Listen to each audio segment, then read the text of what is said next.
And now I'm going to mute everybody. Well, if I do that, how do I get to? I can Then you unmute just myself. unmute Melanie, or it'll invite her to unmute herself. Okay, because Melanie has to unmute herself now. Yeah, I'm good. Okay, good. So welcome to our Southern Nevada Mensa chapter weekly Tuesday night Zoom event. And Melanie was going to be one of our presenters at the 2020 RG that was canceled. And so we talked her into doing it online here. Could be that some more people will join this meeting. We don't know that until we get into it a little bit. Procrastinators sometimes take a while. So let me tell you something about Melanie. The rest of everybody on here, I've read her bio a couple times. So it's real people solving real problems. Melanie Warner is a best-selling. Hold on a second here. You can't see that, can you? I just wondered. You can't see that I pulled something onto my screen, can you? Good. Only if you screen share. Okay, good. So she's a best-selling author. Is that a male or a female? Is it authoress or author? Well, Just anyway, author. Speaker, publisher, and entrepreneur. As a writer, she has collective readership of about 3 million readers each month. She owns her own magazine and is frequent TV and radio guest sharing stories from her books. She hosts a weekly TV show called Defining Moments that allows other people to share their own defining moments and inspiring stories. How do they find that? How do they find that on that TV program? They can you can usually watch it from our website, mydefiningmoments.com, or our Facebook page. Usually when it broadcasts live, it goes to our website and our Facebook page as well. Cool. Okay. She's the founder and of the new Defining Moments book series that offers positive stories of hope and healing from people who have overcome extreme challenges in life. And she knows what she's talking about because she was a successful magazine publisher for 20 years, and then tragedy hit her family when her son died. And I won't go through all the stuff but all I can tell you is divorce, shut down the company, bankruptcy, foreclosures, tax court, whatever. Okay, so she's been through the mill, and she was rode hard and put away wet, I think. And I'm just, yeah. Anyway, she had to rebuild her entire life from scratch and found a way to do it in 2 years. This experience inspired her to write a book, the first of the series, Defining Moments, okay, which is coping with the loss of a child as a resource for bereaved families. Since she had a major publishing deal with books in about 6,000 bookstores across the country, but many of the bookstores filed bankruptcy, and she never got paid for her book deal, even 3 years after 3 years in selling thousands of books. So she took the rights back, published her own book, and hit the bestseller in list in only 2 weeks. After that, she was inundated with requests to help others get their book completed, published, and marketed. So now she teaches people how to write books so that it's profitable and how to align it with business that makes a difference for others. So she's also a master life coach, but we won't hold that against her. So without further ado, and I think I'm on recording here. Yes. Okay, here's Melanie. Take it away. Thank you. Thank you so much, you guys. I appreciate you guys being here. Sorry we can't all be in Vegas and at least visiting my money. So I just have this little quick presentation. This is about 20 minutes or so. I just want to go through an overview of the book business because so many people ask, how do I write a book? And everybody does have a story. Everybody has a book in them. But the question is, should you write that book? And the most important thing is you've got to write a book that people want to actually read about. And so one of the things that I specialize in is helping people write their book, launch their book, publish it, and make a profit with it, even if they don't have a big following and they don't have a writing degree or anything like that. So we kind of help people find their area of expertise and then learn how to write about it so that they can help other people through that process. And Melanie, before you get any further, okay, everybody, if you have questions, how do you want to handle it? Do you want them to use the chat or not? The chat, I don't know if I'll see the chat because I'm looking No. at the screen, but Yeah, maybe we can, as soon as we're wrap up, then we can leave the questions there. Or if you want to monitor the chat, if there is a question, so if you have a wanna question, just type in the chat. I'll see type it. in the chat, When we and get then finished, we'll do Q&A, okay? absolutely perfect, because I'm sure there's going to answer a lot of questions through this. And I'm going to usually, so what I do is I actually have a 2-hour free training thing that I do, that just because so many people ask me about it, I just recorded this entire 2-hour training, and it's chock full of information on the process of, if you want to go with a major book deal or you want to self-publish, like here's the pros and cons of each. So we can't really get into that in detail today, but if you guys want that, you can also, I'll give you my email, and you can actually email me and I can send you a link to watch that, because it's just really informative. If you're serious about doing a book, it'll kind of give you some insights into the industry. So you're not, doing it in a way where you're stuck with 10,000 books in your garage. I love this quote by Franz Kafka. He said, I think we ought to only read the kind of books that wound or stab us. And if the book we're reading doesn't wake us up with a blow to the head, then what are we reading for, right? And so people read for a lot of different reasons, whether it's, fiction, nonfiction, memoirs. We happen to specialize at our company in nonfiction. I just love true stories. I've owned magazines and newspapers for 25 years, and I've built platforms most of my adult life, helping people actually learn how to share their story in a vulnerable way. So this question comes up a lot. In fact, Tiffany and I were talking about this earlier. Who should write a book? So these are people that basically in every kind of industry, if you kind of look at these types of people that have specialized knowledge, or teachers, consultants, business owners, anybody that's solved a problem for themselves in one way or another, that has that ability to teach somebody else how to solve that problem. So these are just a couple of different industries, people that actually can write a book and have been very successful in writing something that can help educate somebody else. And when you start to think about what type of book, there's nonfiction, business, educational, self-help, health, innovation, sales, finance, relationships, money and finance.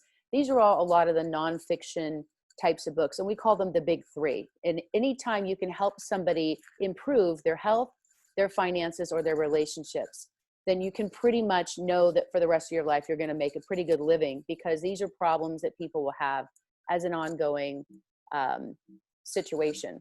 So let's see, why is it not? There it goes. So those are the big three, as we talked about. Anything with a process to teach the reader how to improve health, finances, or relationships. One of the things that always inspired me is there was a quote by Miles Monroe, and he said, "The wealthiest place in the world isn't the gold mines of South America or the oil fields of Iraq or Iran. They're not the diamond mines of South Africa or the banks of the world.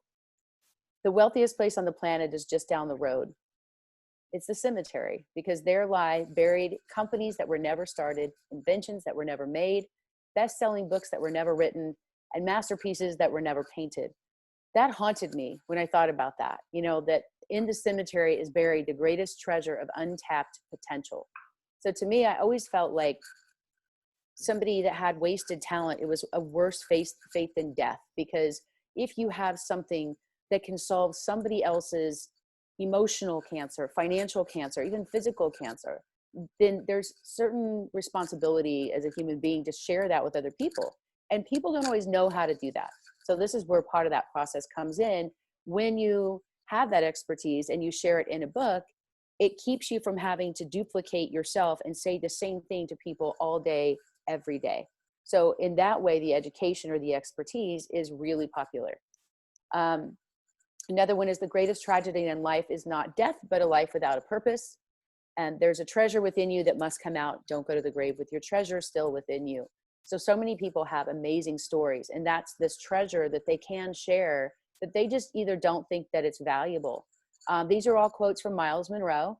Some of you may have known who he is, and he died in I believe it was a plane crash a couple of years ago, but has written several different books and has really inspired people. So a book can also become your legacy. Most of us, our books will outlive us. I look at Dale Carnegie, Napoleon Hill. They wrote their books, you know, almost 100 years ago, and we're still using them, and they're still on the bestseller list today. So when you learn how to create something that is evergreen like that, you can create a residual income for not only your lifetime, but for your family. So if you thought about writing a book, but you didn't know how to start, or you started writing a book, but you didn't finish it, maybe you have this burning desire to help people, but you just don't know how to make a profit from it. You know you've got something valuable to share, but maybe you don't know what it is, then, or you have dreams of being a best-selling author. That's a really big goal. A lot of people they not only just want to be an author, but they want to be a best-selling. They want the New York Times, the Wall Street Journal, all of those accolades that come along with it. So because we don't have a lot of time today, I'm just going to go through 2 of the 5 key steps that are really, really helpful in helping get this idea out of your head and into the world. So basically, this is just a brief overview of how to write and publish and launch your book in the next 8 weeks, even if you've been struggling to get this book out of you for years. And we've had a lot of people that we've helped do this, so I know that it's possible. I've actually done it myself as well. And how to make your book profitable. How to write your book as an expert if you are in expertise publishing, or you are a specialist in something, then this is a way for you to educate people and even use it as a way to get new clients. So there's basically 3 kinds of books. There's the speaker platform, there's the lead magnet or client conversion model, or there's the list builder. So when you're writing nonfiction, if you have a service that goes along with your area of expertise, then your business can be enhanced by a book. If you just write the book and it has nothing to do with your business, then if you develop a business that goes along with it, it's going to be much more profitable for you in all 3 of those arenas. So this is a little quick process of how to remove the mystery of writing your book. Step-by-step method to overcome the overwhelm. A lot of people get consumed with the details. They worry about what other people are going to think. Stop making excuses and get the book done. So where do you start? You start with your pain. You think about a situation in your own life that you've had to overcome, whether it was a personal development issue or professional. Maybe you own a business and you solved a problem for yourself. You kept your own company afloat.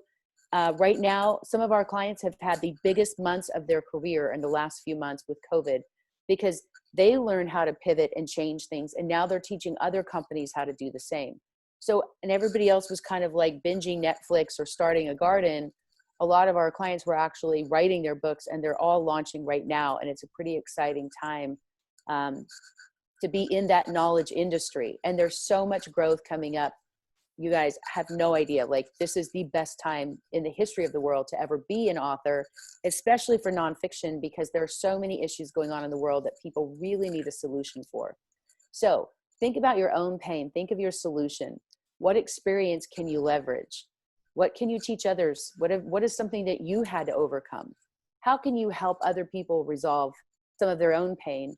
And where do you have authority or experience? Because the truth is, if you can help somebody solve their pain or their problem, the faster you can help them solve it, the more they're actually willing to pay to solve the problem. And sometimes they'll just read your book. Other times they might actually reach out and want to work with you if you're a consultant, or maybe a healer or a coach or something in that manner where you interact with different clients. This can help you build that part of your business. And this is how you go into making money. You can sell a lot of books. You can generate revenue by selling books. But we also show people how to make revenue before you even write your book. It's actually pretty cool when you think about it.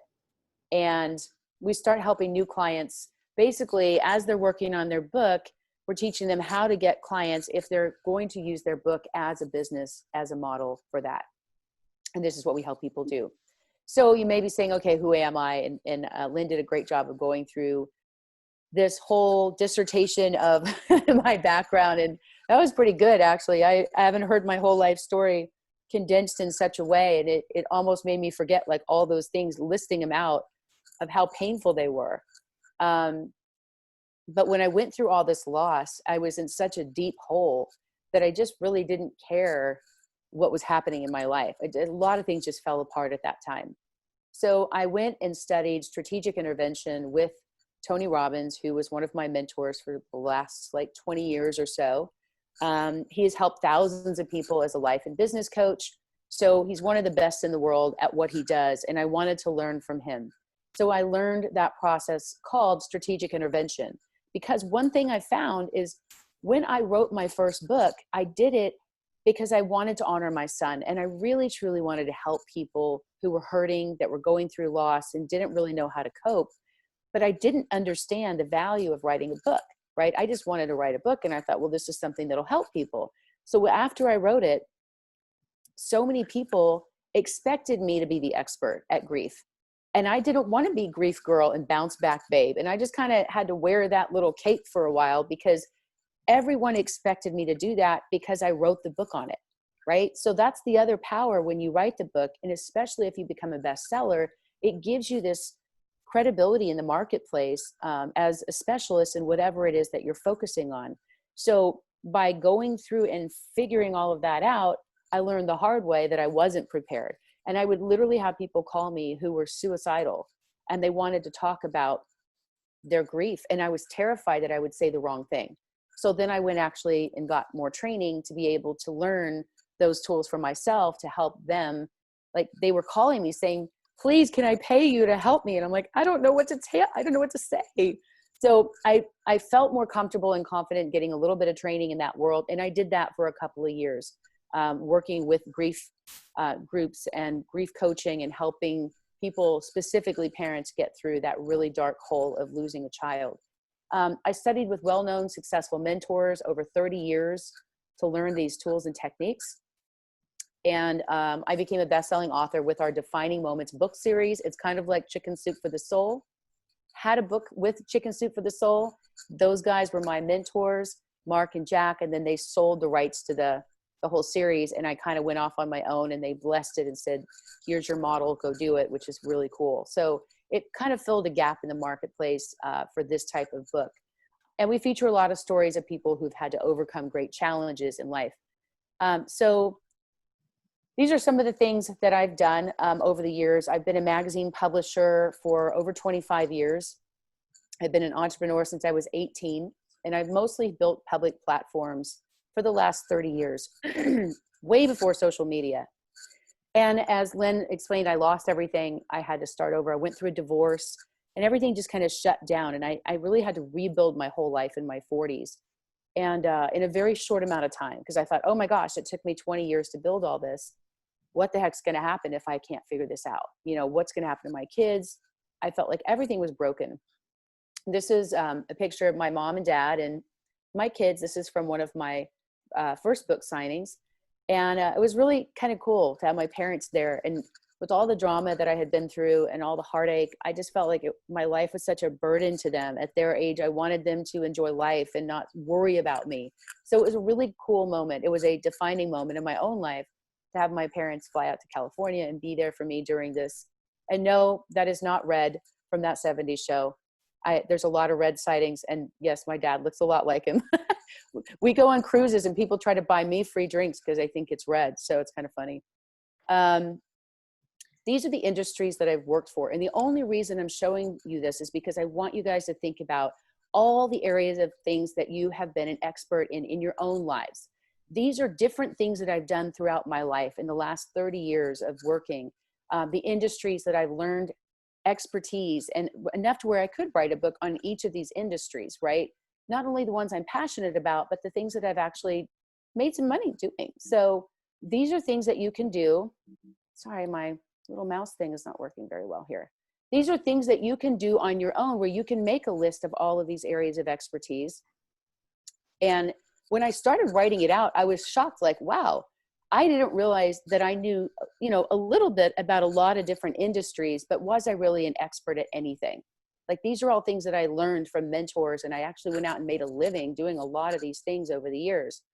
So I could take any of these areas of expertise and decide what is it that people want to read about. Because the real trick is you have to write the book that people want to read, not the book you want to write, if you want to make it profitable.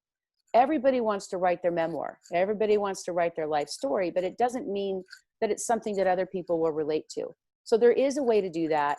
with creative nonfiction and still solve a problem for the reader where they want to get more involved with you and engaged in your process and help you understand or help them understand how to solve their problem as well.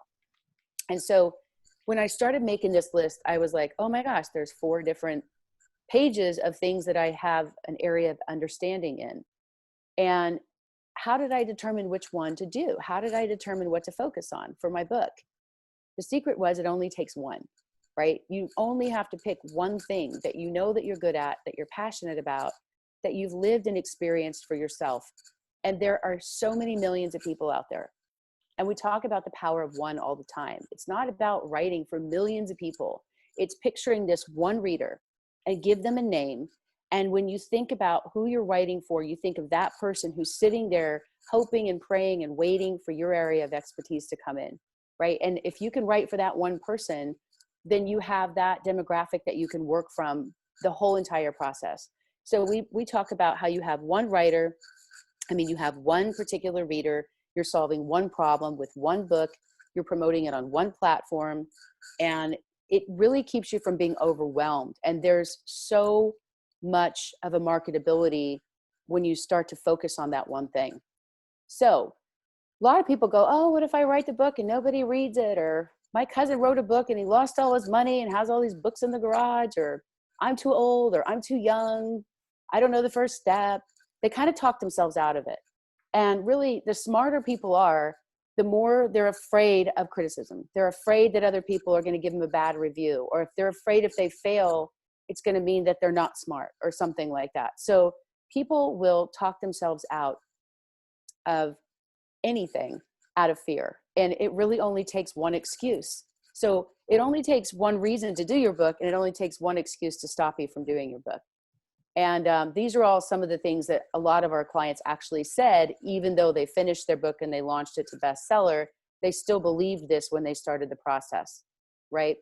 So some of these may sound familiar if you've been struggling with an idea to do it. A lot of it was fear. And one of the things that I have learned over the years is that fear will rob you so much more. It'll rob you of so much more than any human being or any abuser or anybody else in your life could ever take from you. And this is the one part that you can control, right? You can't control your circumstances, but you can control your fear and your doubt about a process, because this is a process. All of you are doing things in your life. Some of you may be nuclear medical engineers and will be like, wow, we don't know how to do that, right? Or you may be a doctor, maybe you're an attorney, and you had to train to learn how to do it. And you had to understand the process in order to be good at what you do. And once you learned the process, then you weren't intimidated by it anymore. So it's the same as anything else. So if you are an expert coach, teacher, consultant, business owner, leader, healer, and you've learned a valuable skill and you have talents that can help you succeed in your industry, then these are ways that you can actually utilize that to write a book. So I'm going to skip through some of these because I know we're going to run out of time. So the real problem that people have is they haven't had these little shifts, what we call these 5 key shifts that have to happen before that mind kind of clicks and goes, oh, okay, now I understand, I can do this. And once you make them, you can actually be able to focus on writing your book. And when you focus on that one person you're writing for and you're solving that problem, especially for nonfiction, and you're doing it from your own experience. It's not like fiction where you have to create these characters in your head from scratch, and it doesn't exist except in your head.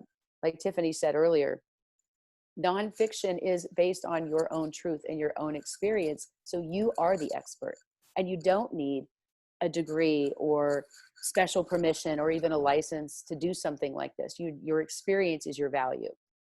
And so once you make these shifts, you'll be able to hit that goal. And it's funny, I discovered that the big secret to self-publishing, and the thing that all these big publishers don't want you to know, is how much money they make by making you go to them to do your book, right? Because writing your book's only about 5% of the battle. The rest of it is really marketing. So I can't go through all these. This is actually my email, and I think Tiffany also put my web address in the bottom as well. If you guys want to jot it down, you want to email me, I can send you the whole rest of the training. I'm just going to go through the 2 real quick, and then we can answer some questions. So The first one is you don't have to be a writer. You don't have to be a professional writer. You don't have to have any special degree or knowledge. I have never taken one writing course, not one, and I've made millions of dollars from writing. And actually, my mom just sent me something today, which is kind of funny. It was something I wrote in 3rd grade, and she saved it all these years. It was like these poems. So I was a published author since 3rd grade, you know, and that's how much I've loved writing my whole life. They say that you know who you are by the time you're 6 years old, and that the things that you loved at that age are the things that you should be doing as an adult. So it's kind of interesting to look at that correlation. So I don't live in a castle or a glass house. So basically, I had to learn how to do this the hard way so that I can teach you how to do it the easy way. I have a client who is severely dyslexic. He hasn't even read a book all the way through in his lifetime, but he values information. We taught him how to write his book without actually writing a word. And he was blown away that how much time and energy it saves him every day from having to sit down and have the same conversation with his clients over and over. And he did about $200,000 in new sales in his first 30 days from tweaking some things that he learned here. And then he hasn't even finished his book yet, which is insane. So it was kind of funny, but just by that thought process alone of learning how to duplicate himself better, his business started taking off, and he got so busy that he still hasn't finished his book, which is hilarious. So when you take the person that you want to help and you think about, okay, here's a person that is here and they want to get here. What steps does it take to get them from point A to point B to where they go from their hell and you want to help them get to their heaven, right? How many steps do those take and how long does it take? And what you can do is break down each of those steps as a chapter, and that becomes your mission statement and your outline. And in this world, experience means way more than opinion. So you just have to be willing to do the difficult work on yourself. And I always tell people, you have to become the best-selling author who wrote the book, right? And a lot of times that is personal transformation and working on yourself and getting your mindset and your mental capacity to that space of being able to do it, even before you start writing a word. So writing your book is only 5%. We have people that, we have teams of people, editors, cover designers, and everybody that help us out with ours. So this is Pat, the person I was telling you about. He had lost everything after a horrible divorce, severely dyslexic. He was a general contractor in California. When he came to me, he literally had $12 in his bank account. And I laughed and said, no, you don't. And he actually showed me and took a screenshot because I didn't believe him. He ended up getting 2 new clients his first month, and those clients were worth $20,000. He used a tool to automate his business. He tweaked a couple of things, and he ended up now in this year, he's doing about $1 million in new business with this tool. Year 2 projections are 3 million, and at year 3 he's at 5 million from just the tools that he learned. And he still hasn't even released his book, which is crazy. So these are some of the things that just when people realize what they're capable of doing and they don't recognize the value of the knowledge that they take for granted, that there are people who are willing to pay to know what you know. That's the biggest takeaway and the biggest value that I hope that you get from this today. The second one is fire your publisher. And I'm a publisher. So I can tell you that the big publishers they want you to come in and think that this is a whole intimidating process. They make it super complicated. And they want you to think that it's like that because they're going to make a lot more money off you. But unless you have the ability to sell 50,000 books, it's really, really hard to get a book deal. And the key is to, like I said, get your inner world first and then change the outside world. Most of the experts out there are more invested in seeing you remain dependent on them. So they're not going to teach you how to do this because it's more profitable for them if you don't know how to do this. So I'm going to break down a little thing here that's kind of interesting. So on the left is the publisher. If you were to go and get a major book deal like I did, on the right is the cost of self-publishing. So if your book retails for $13.95 like mine did, with a publisher, they wholesale. So they're basically getting it for less. They're wholesaling it for $7 to a distributor. When you self-publish, you're selling direct. You're doing your own. You become the distributor, you become the publisher, so you keep more money. When I negotiated my royalty with my old publisher at 20%, it was one of the highest in the industries. Now, remember, I signed a 20-year book deal. That was unheard of, a 20-year book deal. And I had the right after 2 years to cancel the agreement if I wasn't happy for some reason and get all my rights back. So I agreed. With self-publishing, you have 100% royalty and you get to keep everything.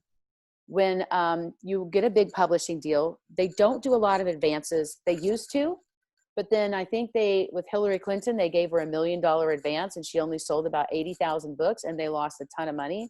Even though everybody knows who she is, that's a great example of certain people that they thought would really sell a lot of books. And they were shocked at the low sales in her first book. And so they stopped doing a lot of advances after that.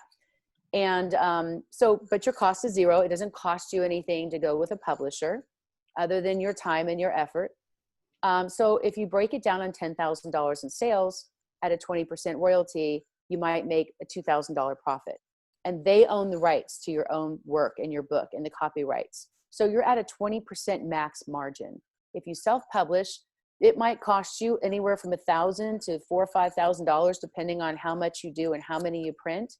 And so in that scenario, even if it costs you $5,000, which is like the top of what it would cost you, and you have the same amount of sales, you have a $5,000 profit and you own the rights. Your margins are anywhere from 50 to 80%. So it's not, and Amazon has changed the book world.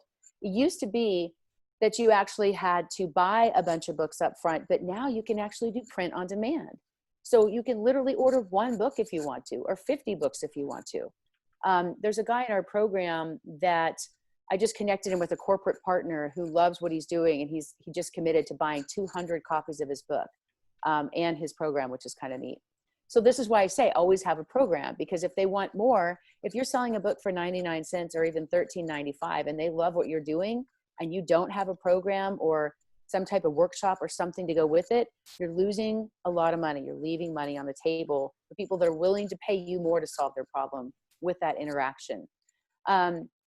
So if you look at $100,000 in sales, now you're looking at a $20,000 max with your publisher. And as a self-publisher, you're making $50,000 to $80,000 off the same amount of money. So it's really not that much more work, because you know what? I did the exact same amount of work to publish my book with a publisher as I did to self-publish, because I was still having to go out and do all the marketing. And I was having to pay to fly myself out, pay for my food and hotel, to speak at events. They wouldn't pay me, but they would let me sell books. Sometimes I sold some books. Sometimes I sold 5 books. Then I'd have to put all those things back on the plane with me and pay to check my luggage or pay to mail the books back. So I lost a lot of money and schlepped around a lot of books trying to sell them the hard way. And so obviously these results are not typical. This is just a general idea to show you what the difference is between publishing and self-publishing. And I believe that in a lot of ways, self-education is the new norm. Self-healing is the new norm. Therefore, self-publishing is also the new norm. And Amazon has made it better than ever. Barnes & Noble, Borders, a lot of these people have filed bankruptcy, family bookstores. My book was in thousands of bookstores. I could walk in any bookstore in the country and there's my book, bam, right next to Tony Robbins, Oprah Winfrey, all these mentors. It was a dream come true. However, I never made one dime. Okay, in 3 years, I didn't get paid one dime from my publisher because they weren't getting paid by the book distributors. But with Amazon, anything I did direct, I always got paid immediately. So this is why there's so much demand for this kind of industry where you have that ability to teach somebody something. In my level of expertise, this is something that I learned over the last couple of years. And it's something that I've established and built and kept up with and helped a lot of people hit that goal. So you decide how much time to invest. You decide how much money you want to invest, what kind of book you want to write. And you just learn how to do it. You might decide to do retreats, workshops, masterminds, maybe a cooking class, one-on-one coaching, private coaching, consulting. You can do a done for you. You can do a do-it-yourself tool. Like there's so many different ways that you can actually share this information with people. And it's kind of exciting, and it's an endless amount of opportunity. And now the entire world has moved to Zoom, just like all of us. The entire world in the last few months has shifted to online. And so there's more opportunity than ever to build an entire global business. I have clients all over the world now. And it's kind of neat because when you start to build that, you start to realize how big the world is and how small the world is and how much opportunity there is. And your book becomes that lead magnet to helping you build your business and your area of expertise. So once you hit your first goal, you can scale to hit the second goal. Because here's the thing. If your goal is to make 150, 250, $1 million, whatever your goal is, if you can learn how to make 10,000, you can scale it to 100,000. You can scale that to 250, and you can scale that to $1 million. So there's a whole phase, like phase one is just getting your book out of your head and out of your heart and into the world, launching to bestseller, and then using that bestseller status, whether it's Amazon bestseller, Wall Street Journal, New York Times. It's really whatever your goal is. It's very attainable. You just have to know the process and the steps. Now, if you want to hit New York Times and bestseller at Wall Street Journal and all of those, you're going to have to sell a lot of books. And it means you're going to spend your money marketing yourself in order to find that audience who's going to buy the book, because if they don't know who you are and they don't know about your book, they're not going to buy it, right? So if you invest about 20% into marketing and advertising, that's how you scale your business. So this is how we went from doing, $100,000 a year, $100,000 a month. And I even had a $100,000 day. I mean, that was pretty exciting. And it really wasn't that much more effort than making 1,000 or 10,000, because it's extra zeros. But when you learn to scale and automate, it can help you generate a little bit more in that level. Once our clients get to the point of where they're making about 20,000 or they're making about 250 a year, then they can launch their second book. Otherwise, if they can keep it related to the first book, now they can build a brand and they can sell their books in volumes, right? So you can release a new book every year. Or there's a new short reads program, the coffee book reader, the CBR. This is somebody who wants to consume a book just like they have a snack. They want a short read under an hour. And if they can solve a problem in under an hour and use those tools for nonfiction, those are very, very popular. So basically there's a couple of phases. Phase one is you write your book, you determine, you get that clarity about your superpower, you start marketing, you launch your book, you hit the bestseller status. Then phase two is leveraging that status, scaling your book up, like kind of what we just talked about. And then once you know how to do it, now you have that process to go do it again if you want to. You have to know the value of what's at stake. A lot of people have to say, okay, do I want to spend years trying to figure this out on my own, or do I want to just go learn from somebody who's already done it? And for me, the fact that this is something that you might have been thinking about for years, we can actually get it done in the next 8 weeks, because it's not about how much, it's not spending months, slaving over your computer where your cursor is mocking you, right? It's, most of the actual writing can be condensed into about 25, 30, 40 hours. If you really are focused on writing and being productive with your writing, it only takes a few hours a week and you can finish it in 8 weeks. That's the thing people don't always realize is even possible. So this was my case study, some of the things that we just talked about. And it was pretty exciting to see that growth, because I had to learn it all the hard way. I had to spend a lot of time, energy, and money investing in all these things to learn all these different pieces, and made a lot of mistakes and cost me years. So I love being able to help people have that shortcut to be able to get their book done in the next 2 months and have it ready for the fall, which is cool. So this is the free gift. If you guys want, anybody that's on this, or if you see the replay later, I'll honor that. You can email me, go to the website. I can send you a link to the training. The other thing is, if you go to the application page on our website, then you can apply to work with us. I'm going to skip through some of these because I know we're going to run out of time. You can kind of read through some of these as well. The old way, the new way. Marianne was a good friend of mine. She had cancer and she'd always wanted to write a book. When she found out her cancer was terminal, she literally was diagnosed in April. She was gone by June. We sat in the hospital room helping her extract her book because it was that vital to her to get her book out. After she passed away, we helped, her boyfriend actually helped, write it and publish it. We helped market and launch it. She hit bestseller after she passed away. And it still is a very important book that a lot of people love to read, to understand that journey of having cancer and the warnings that she wanted to give to other women. It's basically something that anybody can do no matter what their situation is.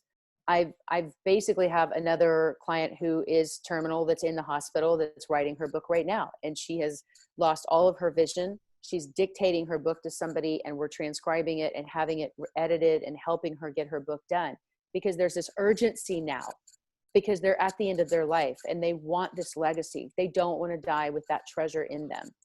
So anyone can do this. All you have to do is commit a few hours a week and understand the process. Mentoring is huge. I believe in listening to the people who have what you want. Everything I've learned since the time I was 18 years old, I've learned from mentors, and it's helped me do all those things you saw on that list earlier and really be able to master some of those things because I took the shortcut of going to work with a mentor and learning it faster than trying to figure it out on my own. Sharon is a great example. She is also one of our clients. She just launched her book last week. She lives in Israel. She had come to us a few months ago. She had written a book. She had self-published. She had hired a freelancer to help edit. She doesn't speak English as a native English speaker. And so she hired somebody to help her do it in English and like transcribe it and edit it. And they added a lot to the book. She only sold a few copies. When she became our client, we read her book and we discovered that 70% of her book had been plagiarized. It was a huge liability. She had to pull her entire book offline. She had to go back to that website and complain about the freelancer. She never got her money back. She wasted at least 6 months and all this money on a book she couldn't even use anymore. When she came to us, she wrote a new book in 8 weeks. We just launched it last week. It went to international bestseller, #1 in 3 different countries. She also picked up a few more clients since then because now she has this credibility as a best-selling author. And just in a few months, she's been able to replace her full-time income as an architect, which is kind of cool. This is her book. This is her book cover. And these are some of the categories that she hit in the USA, 4 different categories on hot new releases and Amazon bestseller lists. #1 in Germany, #1 in Canada. I think she went #4 in the UK. She was so determined to get to #1. And these are very competitive categories. These are nonfiction books. So there are people out there selling thousands of these copies of their books every day and major publishers that we're competing against. But I say it's the dinosaur versus the lizard theory. They may be bigger, but we're smaller and faster and we can move a lot quicker. So we help people stay accountable to that goal of getting their book done. It can be a very lonely process writing your book and not really knowing what to do. But that's just been the greatest thrill of my life, is helping people hit that lifelong goal of being a best-selling author and getting that book out in the world.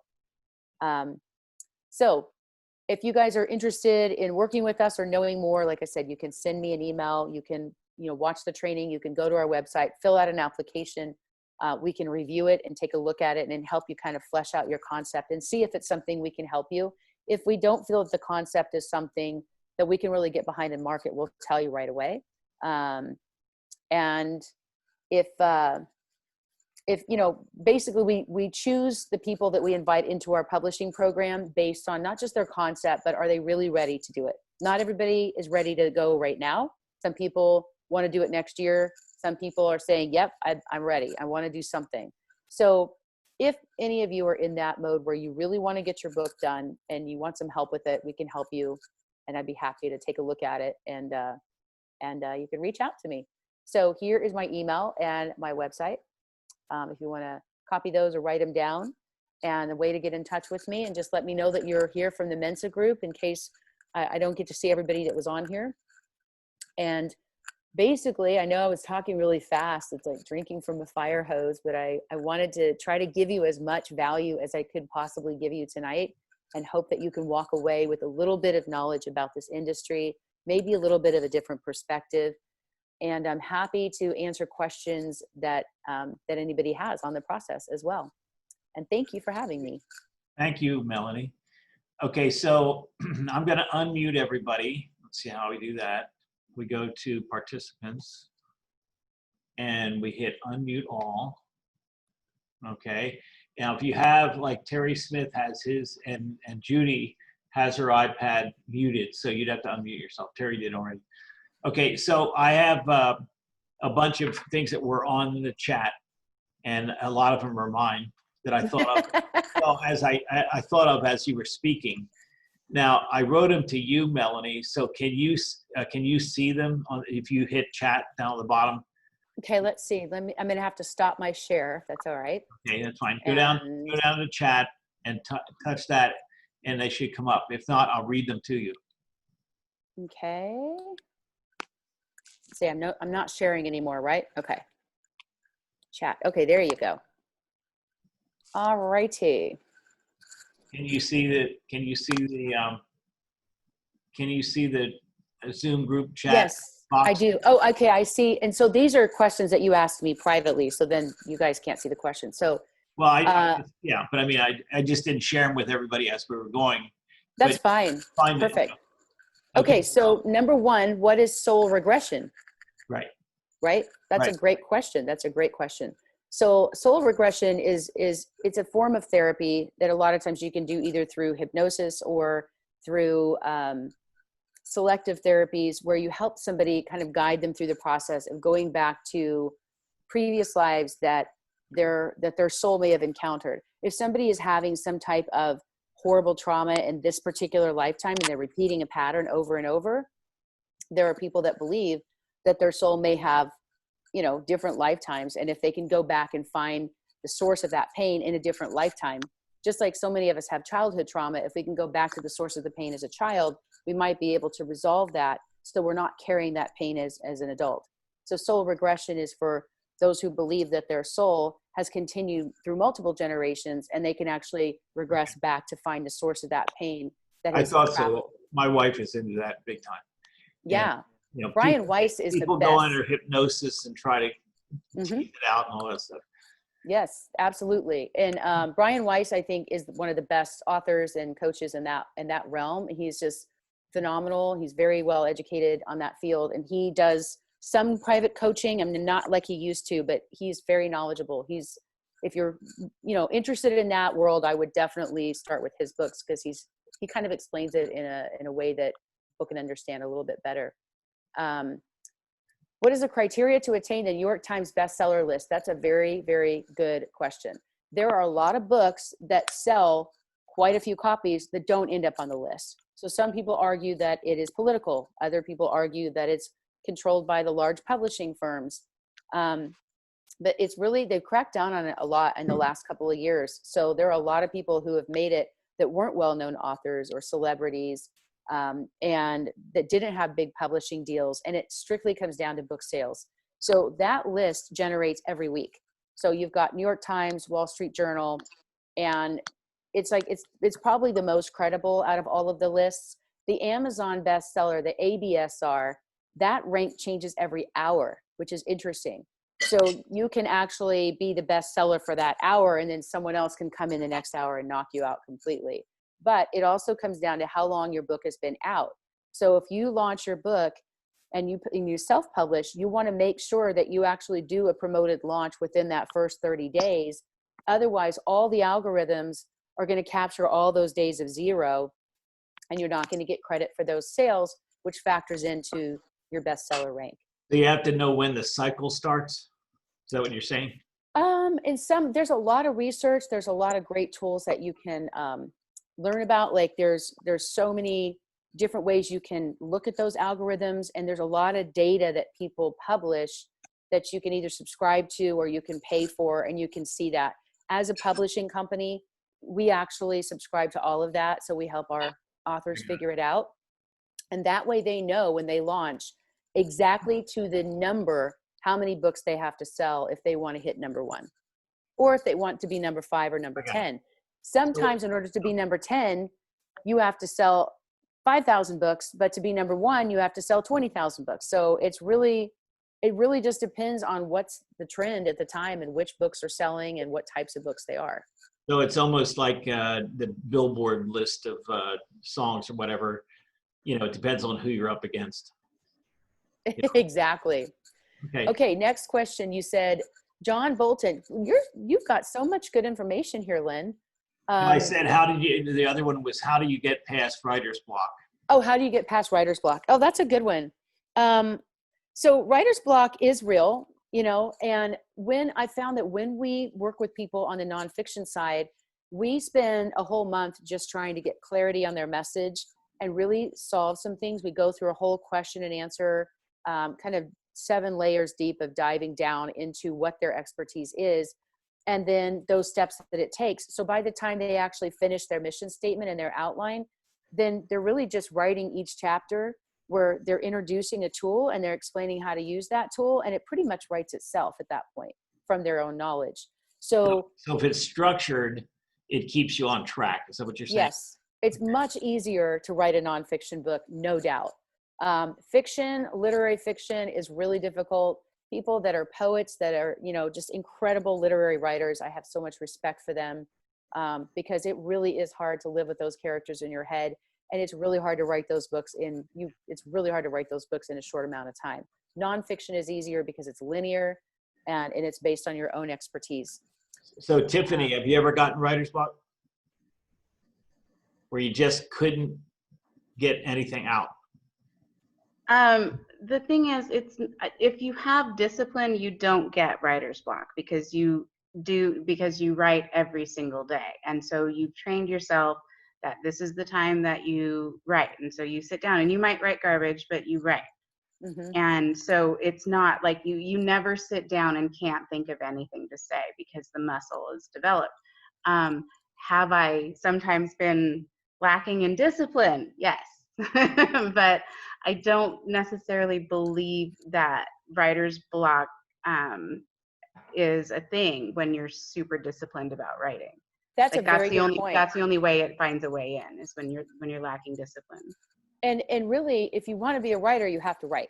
So that is, we always say, we start our writers out because a lot of people aren't writers, or they don't consider themselves to be a writer, and they end up being really good writers and they don't even know it's in them. And I always call that the inner author. So sometimes they have to stop this chattering of their brain to shut it down enough to just download whatever that message the universe is trying to give them, so that they can translate that and actually write their book from that voice and from that part of their soul. So when you have that discipline, like Tiffany said, and we would time it out and say, okay, just sit down and write everything that you can about this subject for 10 or 15 minutes, just to kind of get that flow going. Yeah. So then, I feel like it's kind of like I'm a very spiritual person and I really believe in energy. And I think it's kind of, for me, it's like, if you imagine being the receiver, like the radio transmitter, the waves are all up there. But if you don't have the right transmitter, or if you don't have the right receiver, you can't receive those waves. So if you just kind of, get out of your own way, it gets blocked from here to here, typing. But if you can kind of get out of your head and really write from your heart and soul and your wisdom, your experience, then it flows a lot more quickly. And some people, we tell them to speak their book. For Paul, who is severely dyslexic, the thought of writing his book was so daunting. I mean, he couldn't get him to sit still. So he was recording it, and then we used a transcribing tool, and then we just worked with him to edit it. And we'd read it out loud to him, and he'd listen and make changes, and it was a lot more work. But it was something that he could use as a tool to duplicate himself, because he was saying the same thing every day for hours and hours to his clients.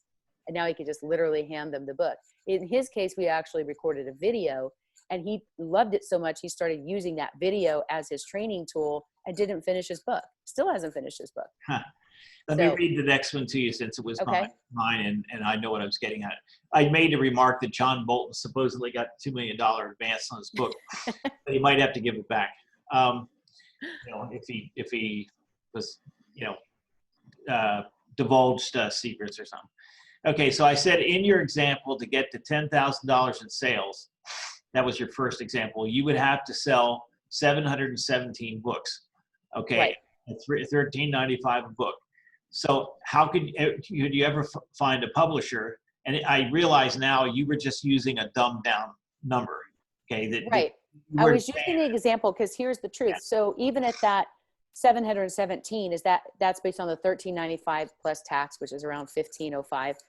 The truth is, you're still, even to get to that number, they're selling it to wholesalers, and then wholesalers are selling it So Right. the next thing I know, I'm trying to sell my own book on Amazon for $13.95, and other people are selling my book for $8 and $9, right?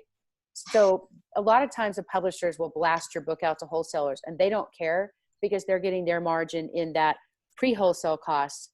Even if they're making $3.50 a book, they're still making more than I was on my own book. So to gross 100,000, you'd need to sell, in your example there, at a 20% or 80% margin, 7,168 books. If the margin was 80%, then the break even would be 1,433 books to break even at a 20% cost. Does that sound about right? Yes, but what if your book's 99 cents? You see, when people launch, they drop their book to 99 cents, especially as an ebook.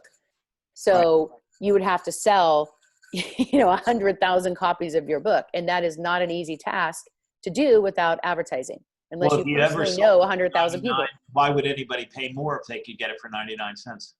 That's also a good question. But the strategy for a lot of people is they launch their ebook first. Just like a movie will do all this marketing and they'll go in the theater because they can make more money off the popcorn and everything else for the distributors. But then when it goes straight to video, they have a bigger margin and they've already used the leverage of that marketing. And it takes them a few months before they release that. We advocate that you launch your ebook first because it's the least expensive way to produce your book, get it out there, build your audience base. And then 90 days later, you go into the next phase of releasing your print book. And at that point now you've got enough customers, clients, an email base who will buy your print book. Okay. And then 90 days after that is audiobook. So the next question is, what about an audio book and no printed book whatsoever? People do it all the time. Audiobooks are the fastest growing segment right now. And here's what happened. It changes, it cycles. Like during COVID, guess what happened? Amazon stopped sending out print books. If you ordered a print book, it would take you almost a month to get it. It used to take 2 days. People were impatient. They started getting more ebooks. So would you hire a professional to voice it, or would you try to do it yourself? It really depends. I mean, it's not that expensive to produce. Like people think that it's going to cost them all this money, but you can produce any of these books for less than $1,000. I would imagine it depends on the nature of the book too. It would, if the book is a romance novel or something, you might need to have sort of an actor doing the voices. Right. And versus a technical book where you could have me doing it.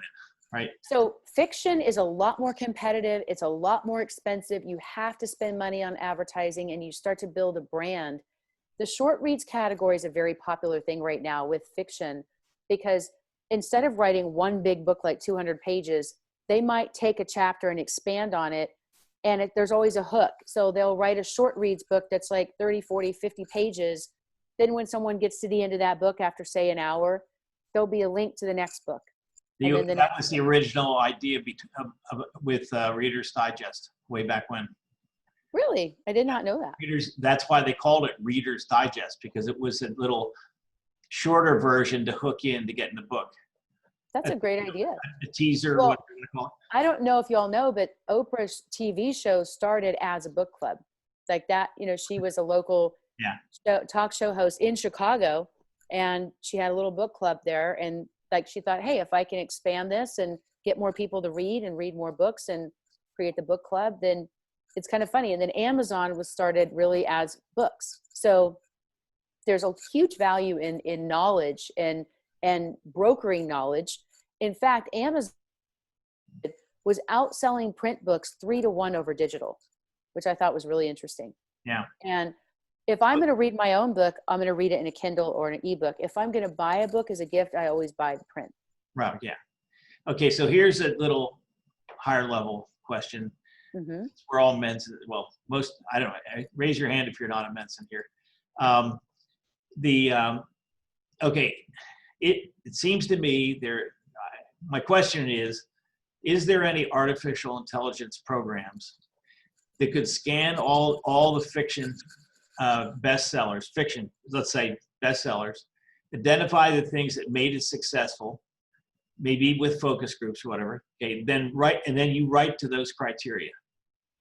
Yes. In other words, to take the risk out of it. It has all the hooks and everything in it. Couldn't you have AI go in there and identify those things, and then it would be a no-brainer what to put in your book? Right. That's very smart. And that's really what we do is we help people research that market, which is why I say it's better to write the book people want to buy and they want to read as Yeah. opposed to just the book you want to write. So whether it's fiction or nonfiction, there are algorithms, there's a ton of data from Amazon and then some of the other tools that you can use that actually measure that data. And I mean, it's crazy. The AI bots from Amazon, they'll catch everything. It's funny. Let's say you release a book and your friend wants to write a review. If they somehow will know if that person is your friend on social media and they won't allow them to leave a review for you. So Because they really want the reviews to be here's kind of a kept clean. more personal question, you know. If we could go back real quick though, but the difference between AI and a person writing the book is that the person has lived that thing and Right. AI has not. Like that's what makes wrote. it compelling to the reader. Right. I think he So- was saying AI for the research and the data That basically to decide what to write about. tells you the points and hooks to hit. Then it's up to you to write the book. I didn't mean AI wrote the book for you, although that's another idea. Yeah. No, there's a great tool. It's actually called Publisher Rocket.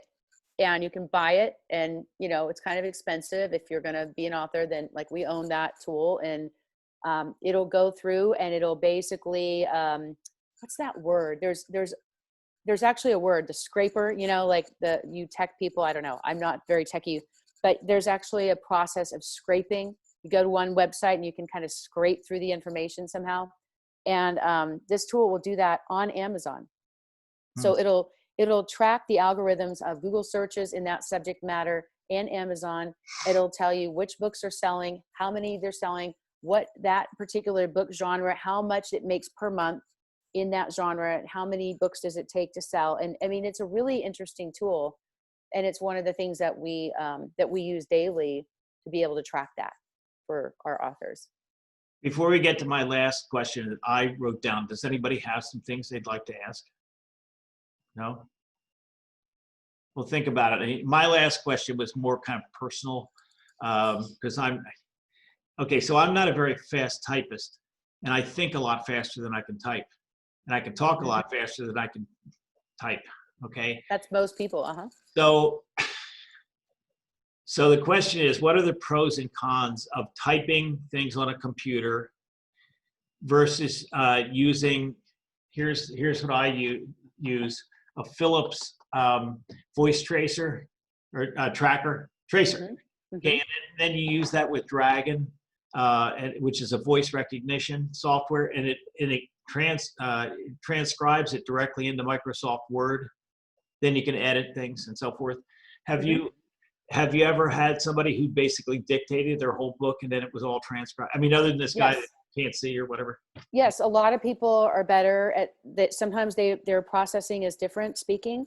Right. There's also a program called rev.com, which is brilliant because you can actually audio record or send them a video. So if you do content, like we could actually record this entire thing, I could send it to them and the next day they send it back and it's transcribed. Got it. Yeah. And they charge, like, if it's 60 minutes, they charge like $60. It's not that much. It's totally worth it. The Dragon software, which I'm sure many of you heard of before, is made, it couples with this. It's made to work with this.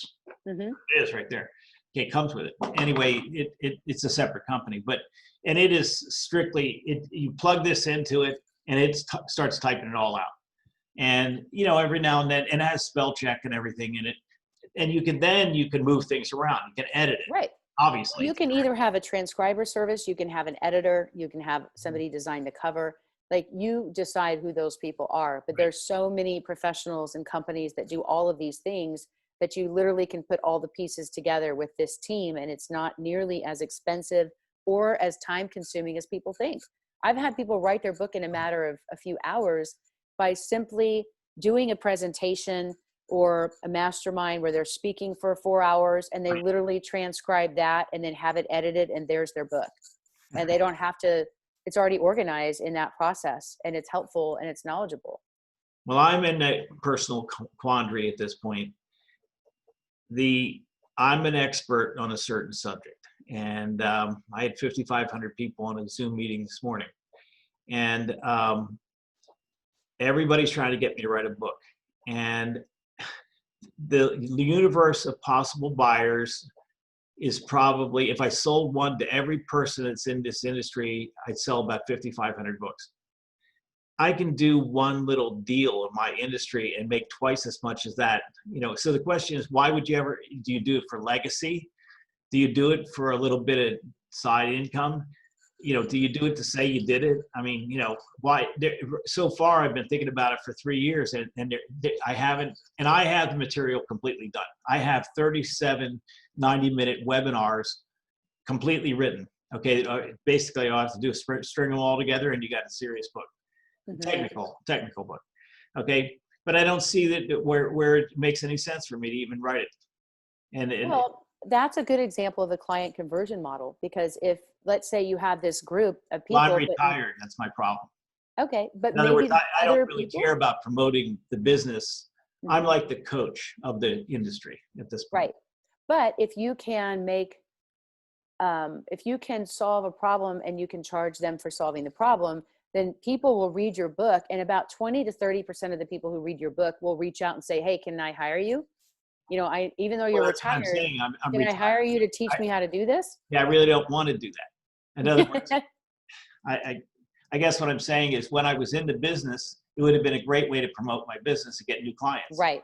But now I'm retired. Now it's a legacy. Now it's saying, hey, I want to teach this before I, you know, stop doing this career altogether. Or forget how to do it. Yeah. And I want to leave this as my legacy. Right. And it will really help a lot of people. But what you will find is people will say, oh, but are you really retired? Because this is really good stuff. And can you teach me? Please, I won't tell anybody. I got 3 of them from the webinar today, unsolicited. Yep. They go, do you do any coaching? You know, and the answer is yes. You pay a Wheels of Fortune Racing, my race car company, as a sponsor, and I'll do the coaching at $350 an hour. You know, I mean, that's the answer. But I don't go out and try to promote that. You know, right? So, well, everybody has to monetize their mission. You know, and one thing that I love to remind people is that Mother Teresa, who was basically considered to be a saint and who was a volunteer, built $100 million organization. She sold 30 books. I mean, she wrote and produced 30 different books. And she understood the value of building her mission, even though she was working with people that didn't have a lot of money. She found a way to fund it so she could use that money to help more people. So it's not just about the end all be all almighty dollar. It's how many people can you help by utilizing and growing your business. It gives you a chance to reach more people and help solve more problems. So I'm in a quandary as to whether it makes any sense to use my time that way, or should I do other things? That's all. Because I've got more things on the bucket list than I could ever do, you know. So yeah, I don't need the money, and it, you know. So, and even if I sold a book to all 5,500 of them, and there'll be more people to come in the future. Don't get me wrong, but it's like, and I'm not. Most of the people who publish books in my profession are doing it to as publicity for their practice, to get clients, to get credibility and say they're the author of this book, you know. Well, once I hit the bestseller list, all of a sudden, like before, I wasn't really getting paid much to speak at events and things like that. And now my speaker fee has gone up, and it's changed a lot since then. So I think that there is a way to leverage that as well when you start to get into those crowds. Because now that I go and do more of those events, I get to meet other people in that industry that kind of help elevate where I'm at, and we work together and we elevate each other as we can both continue to grow. Yeah, I just wrote a whole 90-minute, 82-slide PowerPoint on how to build your pipeline through relationships and referrals. So I get it. That's great. That's awesome. And see, think about it this way. If there's a realtor who's just starting out, they just got their license, they're, you know, completely green, they have no idea what they're doing. And there's somebody out there that's a realtor that's making $500,000 a year or whatever. If that person can bottle their knowledge and put it in a way that this kid can learn how to do that, and it'll save them a couple of years. Yeah. Most people are willing to write a check. That's why save years. That's why they hire me for the coaching. Exactly. The learning curve. And I have materials you can't believe. I mean, I've over 850 documents and checklists and everything. And it's like, I've already done all the learning curve for them. You know, they just need to try to apply the things that I teach them. Yeah. Did your light? It's funny. Some people will say, some people, some people say, oh, I've got to, buy my book for, $99 and I'll give you the coaching program for free. So, I mean, and the funny thing is the bestseller list isn't based on your actual sales volume. It's based on number of books. So when you see people launching and they have a lower price, it's to sell more volume. And that's the strategy. Oh, it's number of units sold rather than Yes. total gross. Yeah. Yep. So hardcovers are really hard.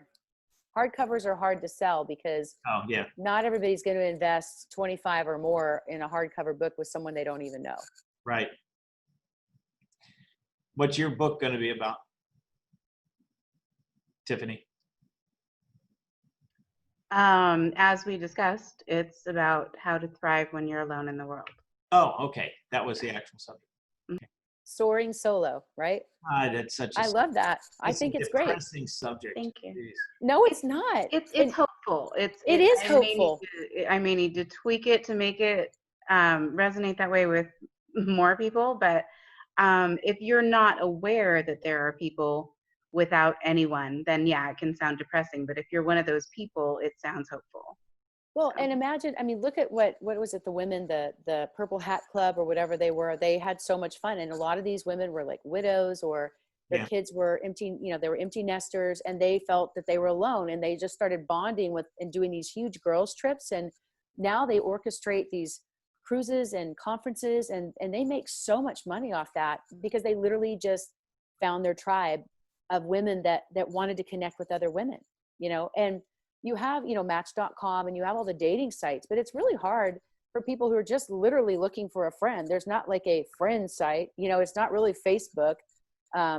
So there's a huge market for that right now. And people are very open to meetups and things like that. So you could tie it into events and even charge people for those little trips and actually leverage that to make some money off it. If that's the kind of stuff that you enjoy. I mean, you can even take something like that that's a thought and a lifestyle and nonfiction, your story, and turn it into something profitable based on a hobby that you enjoy.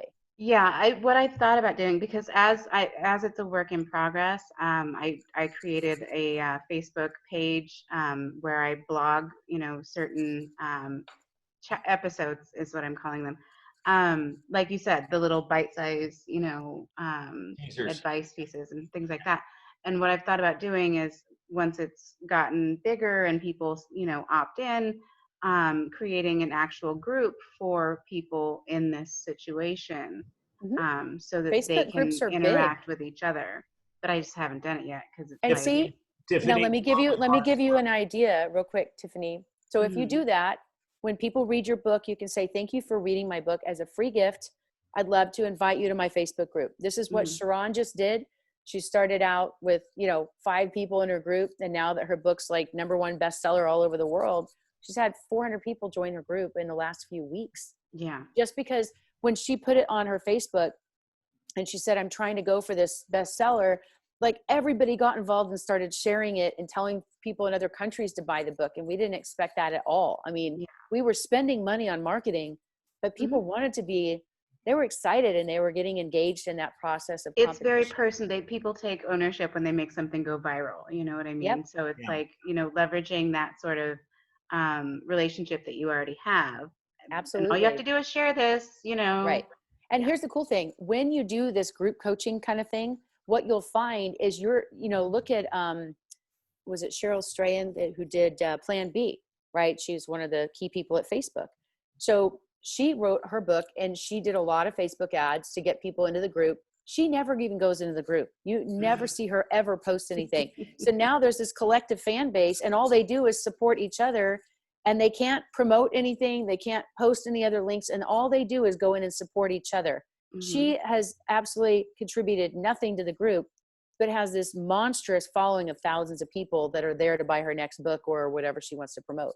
Right. Yeah. Well, does anybody else have anything? We're kind of over a little bit. Thank you very much, Melanie. I just want to say thank you. you. Thanks for the information and the invitation. Thank you. Thanks for being here, you guys. I know there's a lot of places you could be, and I know there's people that couldn't be here. I know Sandra King is a good friend of mine, and she couldn't be on tonight, but told her that it would be recorded, so there's people that can watch it later. But thank you for having me. I'm really I'm grateful. only on it because it's 109 degrees outside, so it's I'm in Fresno, California, so it's 108 here. Believe me, I get you. Fresno. Yeah. Yes, it's really hot here. Yeah. There's a heat advisory going on till Thursday, so I'd rather be indoors. Same here. Michael Yeah. from Sydney, Australia, he dropped. I guess he ate his breakfast. That was enough. Yeah, he just said he had to go. Yeah. But yeah, if you guys, if you have additional questions that I didn't get to answer tonight or we ran out of time, just email me, or you can, fill out the app through the website. If you have any questions, it costs nothing to go through and look at all of that stuff. We can help you evaluate it and figure out if this is a good path for you, self-publishing versus, sending out book deals to publishers. I might reach out to you. I'm trying to figure out what to do. So. Yeah. Well, and again, I would encourage you to watch the 2-hour masterclass, because it really goes into a lot more detail about it. And we just didn't get a chance to do that tonight. So that's a deal. Yeah, I appreciate it. Okay. So this is Southern Nevada Mensa, a group Zoom event and we appreciate Melanie for coming and sharing her wisdom here. Thank you. Thank you guys for having me. Appreciate it. Okay. So take care, everyone. Be safe. Thanks. I'm glad Vegas is open again. Say hi to my money for me. Okay. We call it lost wages here, not Las Vegas. Yes. All right. Okay. Take care, everyone. Thank you so everyone. much. Okay. Bye-bye. Bye. Night, Tiffany.